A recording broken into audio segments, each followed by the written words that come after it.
Hoy, cuando pensamos en la antigua Grecia, pensamos en sabiduría, en filósofos con túnicas blancas discutiendo ideas grandiosas bajo columnas de mármol. Pensamos en Sócrates, Platón, Aristóteles. Pensamos en la escuela como la cuna de la civilización. Pero lo que nadie te cuenta es cómo era al otro lado. Sentarse en silencio, observado, corregido, castigado. Ser estudiante en la antigua Grecia no era un privilegio, era una carga. El conocimiento llegaba como un regalo envuelto en miedo. Las palabras del maestro eran la ley, un error, una sentencia. No había cuadernos elegantes ni ánimos, había palos de madera, miradas severas y la constante sensación de incompetencia. Y si crees que esto estaba reservado para los menos capaces, te equivocas. Cuanto más inteligente era el estudiante, más se esperaba de él. Menos libertad, más presión. La mente era aguda, sí, pero a costa del alma. Hoy entraremos por una puerta que la historia clásica suele mantener cerrada. Dejemos de lado a los grandes para escuchar a los menores, los olvidados, aquellos que no enseñaron pero resistieron, porque detrás de cada genio griego había un estudiante aterrorizado que intentaba sobrevivir a su propia educación. La imagen se cristaliza en nuestras mentes, un joven griego sentado al sol, escuchando atentamente a un anciano sabio de larga barba declamar lecciones eternas sobre ética, política y el universo. Suena hermoso, suena noble, pero es mentira.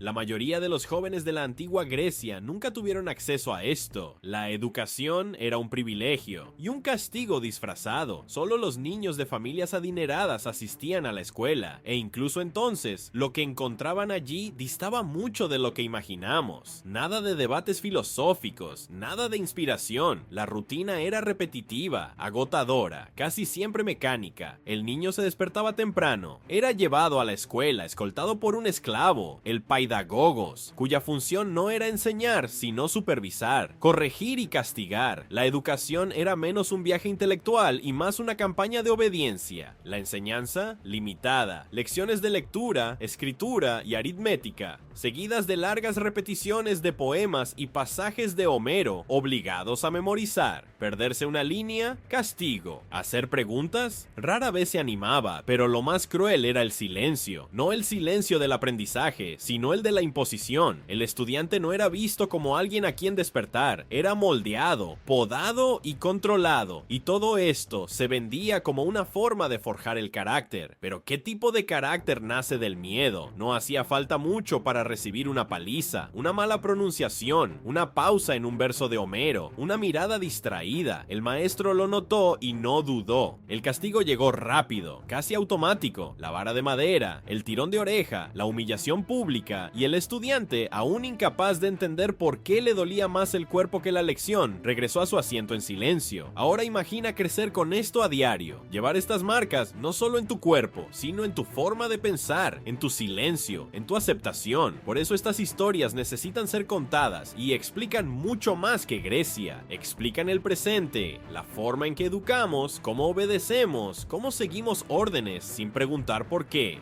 Si esto te resonó, si quieres ver más verdades que la historia ha intentado ocultar, suscríbete al canal ahora y deja tu comentario abajo. Tu voz también rompe el silencio, y ese es el primer paso para cambiarlo todo. En la antigua Grecia, el miedo no era una consecuencia de la enseñanza, era el método en sí. El maestro no era un mentor paciente, a menudo era un juez despiadado. Se esperaba que los niños memorizaran, obedecieran y guardaran silencio. Se les enseñaba a temer el error más que a buscar la verdad, y en el centro de todo esto estaba el pedagogo. No confundir con el pedagogo. Este no enseñaba, observaba. Un esclavo adulto, encargado de llevar al niño a la escuela, velar por su comportamiento y corregir cualquier desviación con severidad. Era la sombra constante, la mirada fija, y su presencia no educaba, coaccionaba. La ironía, todo esto era lo que preparaba a los ciudadanos para la democracia. Atenas se enorgullecía de formar hombres libres, pero lo hacía atrapando sus mentes en la jaula de una disciplina ciega. ¿Y qué le sucede a una generación a la que se le enseña a no cuestionar? Esta pregunta resonaba en las paredes de la escuela, pero nadie se atrevía a responderla. Uno pensaría que, después de tanta disciplina, al menos habría profundidad, que las clases serían una puerta al pensamiento, al razonamiento, a las ideas, pero no. Lo que se llamaba educación, en la práctica, era un entrenamiento entrenamiento en la repetición. La mayoría de los estudiantes griegos no debatían sobre política, no formulaban teorías, no creaban nada, memorizaban, copiaban y reproducían. El centro del aprendizaje era la memoria, no la comprensión. Durante horas, los chicos repetían pasajes enteros de la Ilíada y la Odisea. Se les obligaba a escribir oraciones gramaticales perfectas sin saber por qué.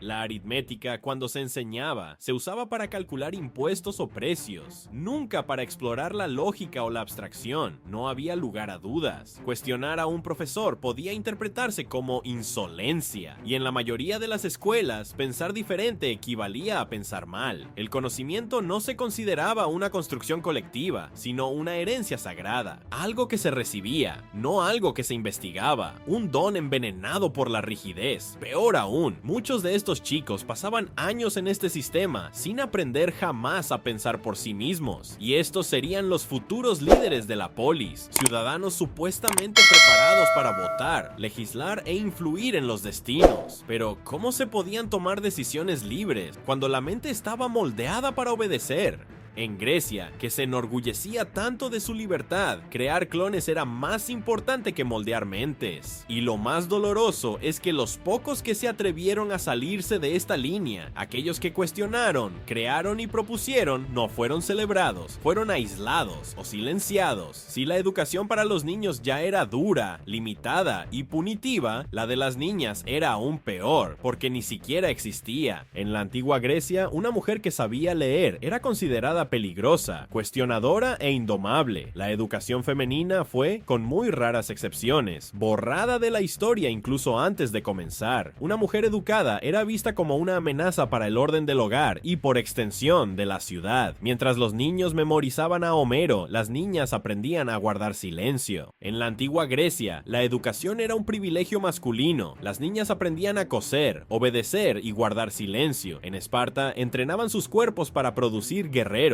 pero no tenían voz. Quienes se atrevían a pensar como poetas o filósofos eran castigados u olvidados. La democracia griega dio voz a los ciudadanos varones libres. El resto vivía al margen, incluyendo niñas que ni siquiera sabían que podían aprender a leer. Y los niños crecieron moldeados para repetir, no para pensar. Recitaban reglas, memorizaban ideas, pero cargaban con un vacío, el miedo a equivocarse. La educación formaba ciudadanos funcionales, pero sofocaba la autonomía. Pensar diferente, como Sócrates, costaba la vida. La tragedia de la escuela griega no fue solo su rigidez, sino lo que silenciaba, la empatía, la duda, la humanidad. Detrás de las columnas y los discursos, había niños que simplemente resistían. La escuela formaba hombres para la polis. Pero ¿a qué precio? Si esta historia te hizo sentir, repensar o ver la antigua Grecia de una manera que los libros nunca mostraron, entonces este canal es para ti.